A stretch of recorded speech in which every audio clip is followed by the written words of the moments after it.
Olá, meu irmão, minha irmã.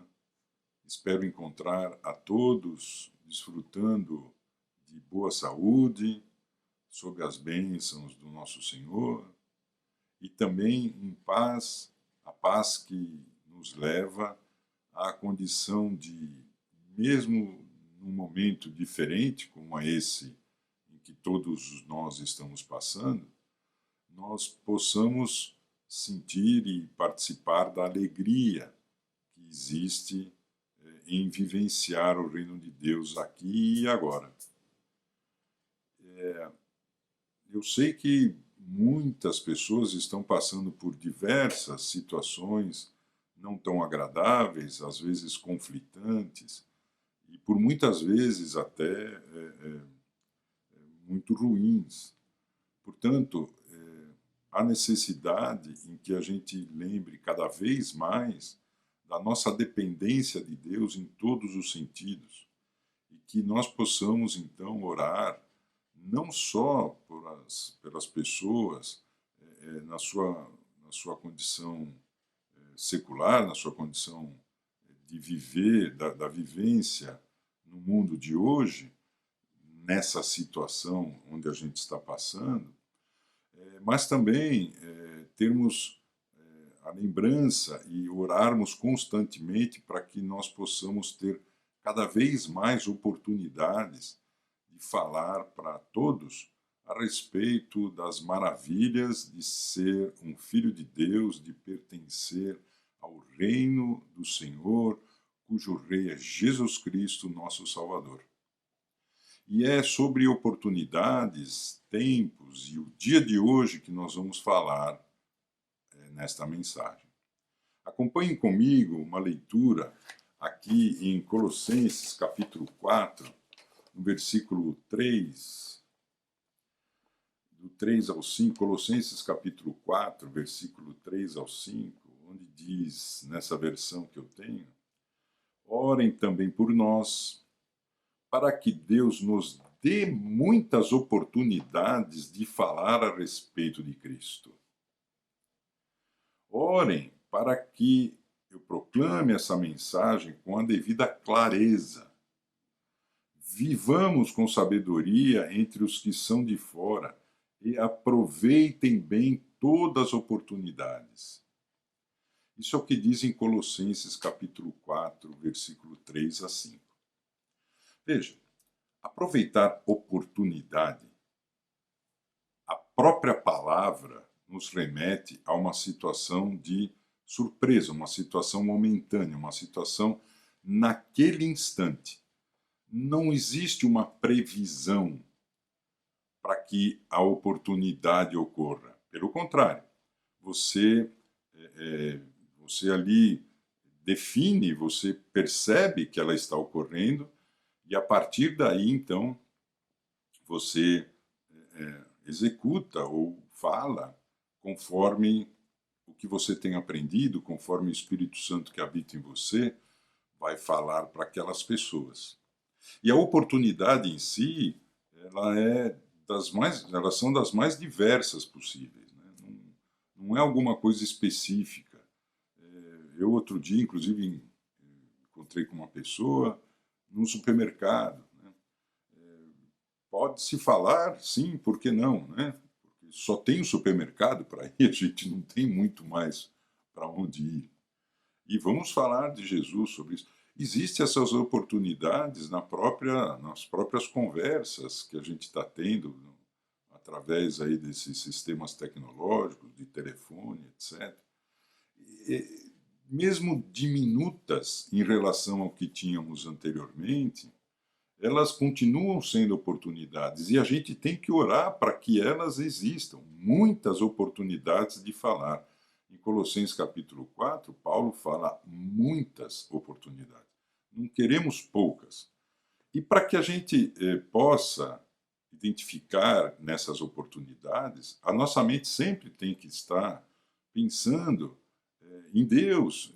Nossa mente sempre tem que estar raciocinando como que a gente pode fazer para que as pessoas sejam salvas. Assim como Jesus sempre estava disposto, sempre via as oportunidades. E Jesus realizava ele fazia as ações dele em função do que ele entendia naquele momento que era necessário. Ele ensinava o tempo todo, ensinava de diversas maneiras, principalmente relatando aquilo que muita gente sabia, que eram os manuscritos, aquilo que vinha já no Velho Testamento, porque ele vivia a maioria do tempo com os judeus. Mas não só isso, ele teve alguns momentos onde ele teve que contar histórias, ele teve que falar parábolas, ele teve que fazer comparações, ele teve que fazer com que as pessoas entendessem algum princípio ou algum mandamento, alguma vontade de Deus através de histórias. E algumas coisas um pouco mais extremas, como por exemplo, quando ele realizava milagres. Essas coisas extremas, para nós, por serem sobrenaturais, para Jesus já não era tão sobrenatural. Por quê? Porque a oportunidade para ele era uma coisa que ele vivenciava. E vivenciar ali os milagres era um pouco mais rotineiro para Jesus. Então veja que para nós também, falarmos da palavra, permitirmos com que o Espírito Santo desenvolva ali uma conversa, uma situação onde a pessoa possa entender com clareza, com a devida clareza, né, naquela oportunidade que está sendo posta à nossa frente, é muito importante.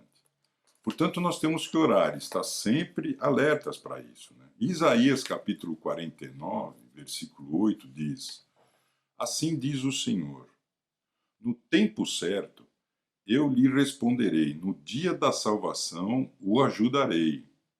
Veja que aqui realmente a proposta é o dia da salvação. É exatamente um momento onde todos nós, inclusive, estamos na expectativa, porque já estamos salvos em Jesus Cristo, pelo sangue de Jesus, mas estamos aguardando o dia onde nós vamos nos encontrar com Ele, com Deus, e pertenceremos ao reino celestial num outro corpo e viveremos eternamente com Ele.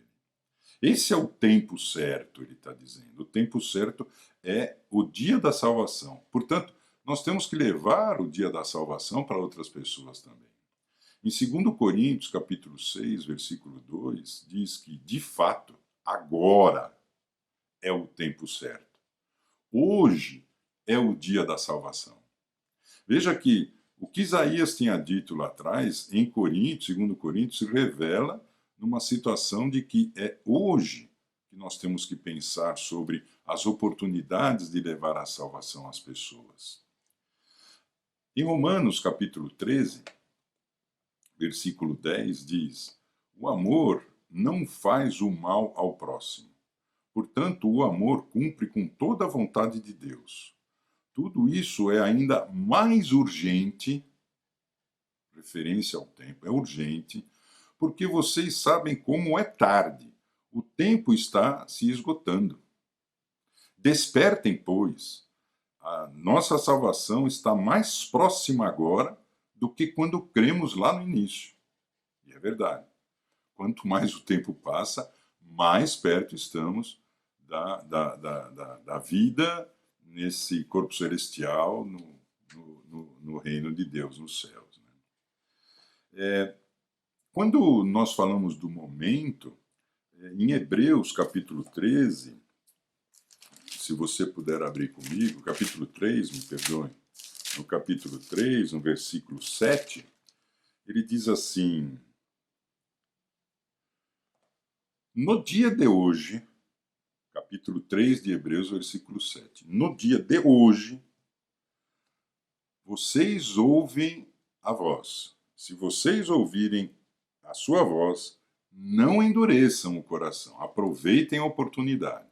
E ele continua ali no versículo 12, dizendo: Cuidado, irmãos, para que nenhum de vocês tenha coração perverso e incrédulo, que se afaste do Deus vivo. Vivo significa no momento, Não é um Deus morto, nem um Deus que vai vir. É aquele momento, Deus vivo. Ao contrário, encorajem-se uns aos outros todos os dias, durante o tempo que se chama hoje. É hoje. Nós temos que buscar essas oportunidades no tempo que se chama hoje. E nós não podemos perder tempo. Nós não podemos deixar acontecer as coisas. Porque, na verdade, se a gente fica pensando em coisas que não precisa, nós realmente estamos perdendo tempo. E tempo, para Deus, é um fenômeno físico que não existe. Mas para nós, é uma coisa que realmente faz uma diferença muito grande. Por que nós falamos que para Deus é um fenômeno físico que não existe, embora ele saiba a correlação? Porque a própria Bíblia diz que em Apocalipse, eu sou o Alfa e o Ômega, o primeiro e o último, o princípio e o fim, é de eternidade a eternidade. 1 João capítulo 2 diz, e esta é a promessa que ele nos fez, a vida eterna. 1 Crônicas 16 diz, bendito seja o Senhor, o Deus de Israel, de eternidade a eternidade. João 3,15, preparando para João 3,16, para que todo o que nele crer tenha a vida eterna. E quem vive e crê em mim não morrerá eternamente. João capítulo 11 diz. Davi louvou em 1 Crônicas capítulo 29, dizendo, bendito sejas, ó Senhor, Deus de Israel, nosso Pai, de eternidade a eternidade. Deus nos deu a vida eterna, e essa vida está em seu Filho, diz em 1 João, capítulo 5. Veja que para Deus esse item, tempo, não é relevante. É para nós. E é hoje que nós temos que aproveitar o tempo. É hoje que se faz necessário. É hoje que é, entre aspas, urgente que a gente fale da salvação. Veja que o quanto mais você pensar, quanto mais o seu momento for de pensamento, de bondade, de amor, como, por exemplo, está aqui em Filipenses capítulo 4. Finalmente, irmãos, tudo que for verdadeiro, tudo que for nobre, tudo que for correto, que for puro, que for amável, tudo que for de boa fama, se houver algo de virtude ou de excelente, ou digno de louvor, que isso se ocupe a sua mente. Porque se não for isso que ocupar a nossa mente, eu lembro, eu vou fazer aqui uma paráfrase de uma aula que eu assisti do pessoal lá do Ebenezer, do Álvaro, onde ele dizia que o pecado é perda de tempo. Sabe por quê? Se você abrir comigo aqui, ó, em Hebreus capítulo 10, versículo 17, diz assim, ó, versículo 16, esta é a aliança que farei com eles depois daqueles dias, diz o Senhor. Porei as minhas leis em seu coração e as escreverei em sua mente. Versículo 17, e acrescenta, dos seus pecados e iniquidades não me lembrarei mais. Olha que interessante, se Deus não vai mais lembrar dos nossos pecados, então o dia de hoje, tudo que eu fizer que for pecado, é uma perda de tempo. É uma perda de tempo que vai ter um monte de lacunas, onde nessas lacunas eu vou estar distante de Deus. Então, o momento é agora. Se você ficar preocupado, é perda de tempo.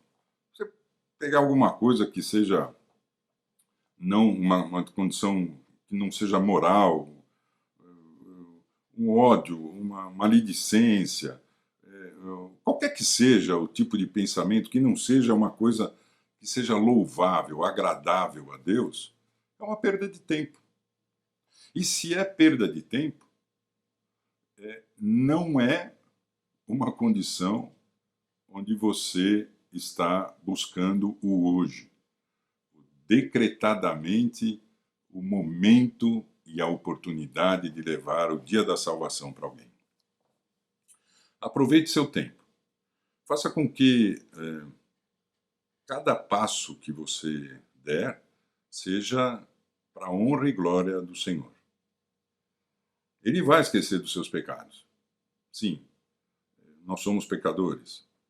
Mas que você diminua esses hiatos, esses tempos de que não vão ser registrados no seu diário da vida, no seu livro da vida, por conta desses pecados.